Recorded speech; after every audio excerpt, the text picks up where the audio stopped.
Hey, what's going on YouTube? It's your boy, Brandy Boy, back at it again with another Fallout 4 video.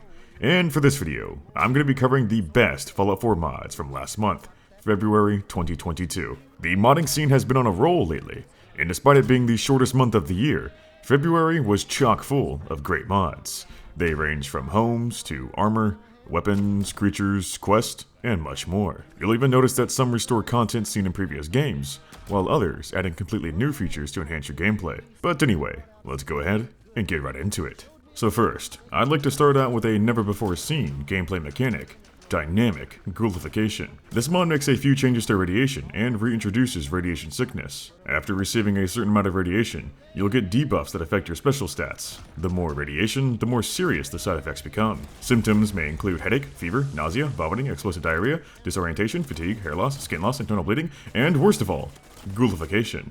That's right, if you take too much radiation, you can turn into a ghoul. You won't automatically transform into one though. The process takes several days, and it is curable if caught in the first stage. Whenever you notice a pop-up message telling you about your sickness, you'll want to immediately head to the doctor to get cured. If you neglect your health, then the process will continue, and it won't be reversible. Over the next few days, your character will slowly lose more skin, and eventually, one day, you'll wake up and you'll notice that you are completely transformed into a ghoul. Although you may look like a walking corpse, it does come with some benefits. It'll automatically grant you all ranks of the ghoulish perk. That means you'll be able to heal from radiation, and feral ghouls will now be your friends. So now you can fight alongside them in combat, like brothers in arms. This perk is already available in the vanilla game, but I always disliked how it didn't actually make your character into a ghoul, despite the perk being called ghoulish. But that's the whole point of this mod. It offers a much more immersive way of accessing that perk. The odd part out is that you will still take radiation damage and it will lower your health, so you might want to install a separate mod which fixes that. Other than that, this mod is a great option if you're looking to play as an actual ghoul, or simply make radiation a little more threatening. Before heading out into the wasteland, you should make sure to gear up in some appropriate attire. If you're an NCR enthusiast, then I have just the mod for you, the NCR Outfit Pack. It adds in some classic outfits that were in Fallout New Vegas, and now they look better than ever here in Fallout 4. It includes NCR clothing, uniforms, and combat armor. And yes, that includes the iconic Veteran Ranger armor. My favorite variant though, has got to be the Elite Riot Gear. It's basically the veteran outfit, but with some added protection. To actually get all this unique attire, you'll have to head to Fallon's basement in Diamond City and purchase the plans. They are extremely expensive though, so be wary of that. You just might have to teach Becky Fallon a lesson about price gouging. But after all that, you can craft everything for yourself at the chem station. Now, you can patrol the waste as an NCR Ranger. It fits really well if you like playing with a desert overhaul like me. And I'm sure we can all agree, this is one of the coolest armor sets in the whole franchise. So if you're a big New Vegas fan, then you'll surely love this outfit pack. For a different collection of armor, you should take a look at the Tactical Accessory Compendium. It includes an array of modern and retro accessories. There's the tactical beanie and sunglasses, the XOF helmet, the ProTech helmet, the Ops Core Fast helmet, the Advanced Combat helmet, along with the M50 gas mask, the DevTac Ronin helmet, and even the Russian Altan helmet. You can craft everything from the chem station, by the way. What makes these accessories so special is that there's plenty of customization. You can add on goggles, balaclavas, headsets, face shields, and even night vision goggles. Provided that you're using the Westtech Tactical Optic mod, you can make them functional. My favorite helmet has got to be the Advanced Combat helmet, along with the M50 gas mask. It's quite an aesthetic combo. The only problem though is that it's not very lore friendly, so if that's not your taste, then you'd probably like the retro helmets instead. Overall, it's a sweet mod, and it makes for a great addition if you're looking for a few tactical accessories to complete your fit. Now that we're geared up, we should embark on a new quest. Miami Misadventures would be the perfect one to choose. In case you didn't know, a whole team of modders is working on a DLC-sized expansion for Fallout 4 that'll be set in Miami. Before the project is fully finished, the mod team has decided to release little chunks of content as it progresses. Right now, we're on episode 1. It puts you on a short quest where you'll have to track down a radio signal and then use clues to find some unique treasure. I'm not going to spoil where to find everything, but I will show you what you're getting into. The mod adds in a unique Letterman outfit, a few animal masks, a decorative crocodile statue, because why not, a golf club, for melee purposes of course, and the most prized possession out of them all is the Uzi, or what's referred to as the compact submachine gun. You'll find all of these items during your quest, and at the end of it, you'll obtain a unique Uzi with a legendary violent effect. It packs quite a punch, but it'll kick you back just as hard with that recoil. If you don't like that effect, then you can always use another mod to remove it, or you can find a regular variant through the leveled list. I gotta say, I really like how this Uzi turned out. It's got a worn, rugged aesthetic that fits right into the wasteland, and at the same time, it's got its own personal touches which make it feel like a unique weapon. And you can make further adjustments to it at the workbench. It's got options for receivers, an extended barrel, muzzle attachments, a foldable stock, and my favorite part are the paint jobs, especially the Minuteman paint scheme. It comes with a beautiful set of animations as well. They flow fast and look very dexterous. This gun just feels good to shoot. It's quick and snappy, as it should be. So it'll make for a wonderful addition to my arsenal. The Miami Misadventures is a nice little sneak peek for what's to come in the Fallout Miami mod. I'll make sure to keep an eye out on this one for more updates, and hopefully soon enough, we'll get the full release. If you're looking for more guns to add to your collection, then you're in luck. I've got 5 more from last month. I'll start out with the Colt Single Action Army, also known as the Peacekeeper. It's one of the most iconic revolvers in American history, and as such, it's basically a necessity in any movie or video game that has a Western setting. It was present in New Vegas as the 357 revolver, and now we've got it here in Fallout 4. But this one will be using 45. It's literally the perfect weapon for any gunslinger build, all thanks to its wonderful animations, which are actually recreated from Battlefield 1. They are quite flamboyant and bombastic to say the least, but in a good way. This mod in particular specializes in animations. When you bring it to the workbench, you can choose between 3 different styles which have varying degree of flair. There's not much else you can change, other than a unique finish and different firing sounds. But that's alright, because this revolver is perfect as is. With this big iron on your hip, you can channel the power of the Wild West, and style on your enemies with great finesse. Everything from the equip animations to sprinting, and even when reloading, your character will display their skill by doing extravagant spins and flips. Like a true gunslinger, you'll fan the hammer when hip firing, which drastically increases your fire rate at the cost of accuracy. It can come in handy during those close-quarter standoffs. Even when aiming down sights, your character can rapidly pull back the hammer with their thumb, which makes it almost as fast as semi-auto. The only limiting factor here would be reloading. It is a single-action revolver, so it does have a pretty long reload. The only flaw with this mod is that it doesn't have a working bullet-counted reload, and you can thank Bethesda for that one. That means your reload animation doesn't match up with the amount of bullets you shoot. The mod author did get it to work with the tactical reload mod though, so it has an animation for 6 rounds and 3 rounds, but not any in between. Another thing, this gun does not show up in the leveled list or the crafting station. You'll have to cheat it in via console commands. Either way, it's still super fun and very satisfying to use. I can shoot it all day and just admire its pure beauty. I'm a sucker for good animations, so this revolver has really got me mesmerized. The Peacekeeper is one of a kind, and this mod is easily one of the best revolver mods of all time.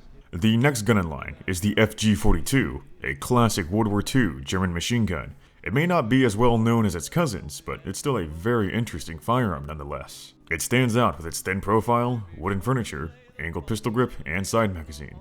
It's quite a menace in combat too. It's using a unique ammo type, the 8mm Mauser cartridge. It's basically a fully automatic sniper, so you'll be able to take down any monster or even waves of enemies with this machine. Although it may be an antique, you can make several upgrades to it at the workbench. It can be modernized with a polymer foregrip, a compensator, and a Picatinny rail, which then allows you to mount various modern optics. It's got custom animations too, which make the gun feel beefy and badass. Since it's a rather rare firearm, you won't be able to find it circulating in the Commonwealth. You'll have to find it locked away in the time capsule in Jamaica Plain. You won't be finding the ammo either, but you will be able to craft that at the camp station. While you're here, you should also craft up the M24 stick grenade, which is a nice little bonus added in by this mod. That's a pretty sweet 2-in-1 deal, and it's loaded with fun. You'll be able to mow down your enemies while simultaneously blowing them up, and I can't think of anything more enjoyable than that. But seriously, it's a great weapon mod. It's lore friendly, and it was implemented in a reasonable way. I've seen a couple of other FG-42 mods before, but this has got to be the best one. Moving on to the next firearm, the ShyTac M200 Intervention. It's a modern American precision rifle, which is built for those extra long-range snipes. Contrary to popular belief, it's not supposed to be a quick-scoping machine like it was depicted in Modern Warfare 2. You'll want to sit back and take advantage of distance. But I mean, nobody's stopping you from being a quickscope master. Anyway, to keep things simple, it'll be using the 50 caliber ammunition by default, so you don't have to worry about keeping track of any new ammunition. This rifle has got a fair amount of options in the way of customization. There's a few muzzles, different barrel lengths, a bipod, several paint jobs, and a ton of sights. Even better, those scopes work with the see-through scopes mod, so you can snipe with maximum immersion. The mod also comes with a set of smooth animations, which are replicated from Battlefield 4. They perfectly characterize the weapon as a heavyweight sniper. With each pull of the trigger, you can feel the raw power behind each shot, and it makes getting those long-range kills extremely satisfying. Coupled with the immaculate animations is an impeccable sound design.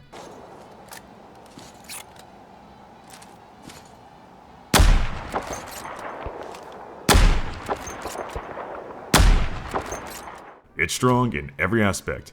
The textures, the models, the animations, sounds, and implementation. You'll be able to find this rifle as loot from gunners and raiders after hitting level 25. I can't lie, this is now my favorite sniper rifle mod for Fallout 4. It flows extremely well in combat, and the smooth animations genuinely help me make more precise shots. Not only that, but the aesthetics are absolutely amazing. It's addicting to use for sure, and at this point, I don't want to use anything else in the sniper category. The Intervention is my go-to choice. For one last firearm, we have the Modern Warfare M4A1. It adds in the iconic American M4 rifle, and this one is specifically modeled after the one seen in Modern Warfare 2. As you'd expect, it's a great all-around rifle, and you can use it in almost any combat situation. It doesn't have too many attachments, but there are a few options for scopes, muzzles, stocks, and underbarrels. The most notable one being the M200 grenade launcher. And yes, it is functional, so you can noob tube, just like in Call of Duty. This mod borrows animations from the service rifle mod, so if you're familiar with that one, then you'll know exactly how this works. You'll need to have the M4, the M203, the 40mm grenades, and the firing mode switcher, all of which are craftable at the chem station. To switch to the grenade launcher, you'll have to activate the special M203 switcher. I'd recommend assigning it to a hotkey. There is a noticeable seam, but other than that, it works pretty good. The base function of the rifle is splendid as well. It's a steady and consistent shooter that you can always rely on to get the job done. Coupled with the M203, this M4 is extremely versatile. You can use it to take out any type of enemy, from mole rats to sentry bots. Overall, it's a great gun, and it's stupid fun to use. If you like modern firearms, then you'll definitely want to add this one to your load order. That wraps up all the gun mods, but I've still got one more relating to the gunplay. To actually make your gun shoot more consistently, I'd heavily recommend picking up a mod called Stop Shaking in ADS. It makes one small change, but it drastically improves your gunplay. What it does is get rid of this annoying little animation that would cause your gun to bounce all over the place when you finish shooting. This wobbling animation causes your rear and front sights to misalign, and that can distract you from focusing on your target. If you never noticed it, then I suppose it doesn't matter, but now that I've shown you, you won't be able to unsee it. While you're at it, you might as well begin manually blinking and breathing too. You're welcome. But anyway, there was an older mod called the Weapon Jiggle Remover, which did the same thing, but it's now obsolete and has been removed by the mod author. Stop Shaking in ADS supports compatibility with other mods that edit gun behavior, such as the Tactical Reload mod, so you can use both in tandem. This mod is definitely a welcome change to the gunplay, and I'd recommend absolutely everyone to download it. It's a criminally underrated mod too. At the time of making this video, it only has 500 downloads, so I'm glad I was able to find this hidden gem. It may only make one tiny change, but it does make a noticeable impact on your gunplay. I'm going to be keeping this mod forever. It's a must-have for me. Now that we've got a whole bunch of weapons, we gotta test their ability in combat, specifically on some of your radiated monsters. The creatures from FallEvil Complete Edition would make for fine test subjects. It's a compilation of previously released creature mods, all of which are from the Resident Evil franchise, and I do think they fit fairly well into the Fallout universe. The zombie dogs are similar to Fallout's mongrels, and you'll see them alongside the other wild canines in the wasteland. They don't have any special attacks, but they do help add some more visual variety. The paleheads are basically zombies that were infected by a virus. They spawn with feral ghouls and act just like them. They are noticeably stronger though, and they do have a rapid heal rate, so you want to deal with them quickly. The Hunter Beta is a hybrid between a lizard and a human, so they are pretty similar to Deathclaws, and just like Deathclaws, they will rip you to shreds given the chance. The Lickers though have got to be my favorite. They have custom animations and crawl on all fours in a low stance, ready to strike with their deadly claws. They look very disturbing too, with all their muscles and brains just hanging out on display. These abominations will also spawn alongside feral ghouls. I find all these creatures to be a welcome addition to the Commonwealth. They help add some much needed diversity to the bestiary, and can prove to be a nice challenge. But if you want something truly difficult, you should download Horrors of the Deep Fog. It's an expansion pack to Mutant Menagerie, which is a giant collection of custom-made creatures and other animals. That mod in of itself is a huge mod, but for now I'll be covering its expansion. Horrors of the Deep Fog brings all those creatures to Far Harbor, and it adds in a bunch of new ones as well, which fit the environment. Most of them you'll see are aquatic creatures, and that includes mutated crawfish, jellyfish, octopi, sea turtles, barracudas, and stingrays. Some of them have evolved the ability to walk on land, such as the radhammer, a bipedal hammerhead shark. There's also the Wendigo, which is sure to haunt your nightmares and sneak up on you while you explore the fog. The mod also adds in fog touch variants for both vanilla and modded creatures. They're kinda like the glowing variants in that they are much tougher than their normal counterparts. But if you want a real challenge, you should try to hunt down one of the bosses of Far Harbor. They will provide you with quite a legendary fight, provided that you can last more than 5 seconds against them. You're probably better off running away and hiding, kinda like in a horror game. This mod truly gives Far Harbor the reputation that it deserves. The fog is ominous and a little eerie, but with the horrors of the deep fog, it really makes the island an unforgiving place, filled to the brim with deadly beasts waiting to hunt you down. And if you like the adrenaline-induced feeling of being hunted down, then I've got another mod for you, Combat Stalkers. This mod will make the world feel a little bit more alive by adding in random encounters where enemies will try to ambush and kill you. The world in Fallout is entirely centered on the player character, and you're the one hunting down NPCs and killing them in their base. But what if they could do the same to you? Well, that's exactly what this mod does. When you first install it, you'll have to check your inventory for a newly added holotape. This is how you can configure the settings and actually enable the mod itself. There's a variety of different options you can choose from. You can have it to where only a small group of bandits comes around every 30 minutes, or if you're insane, you can set it to where an entire squadron of raiders spawns in every 5 minutes.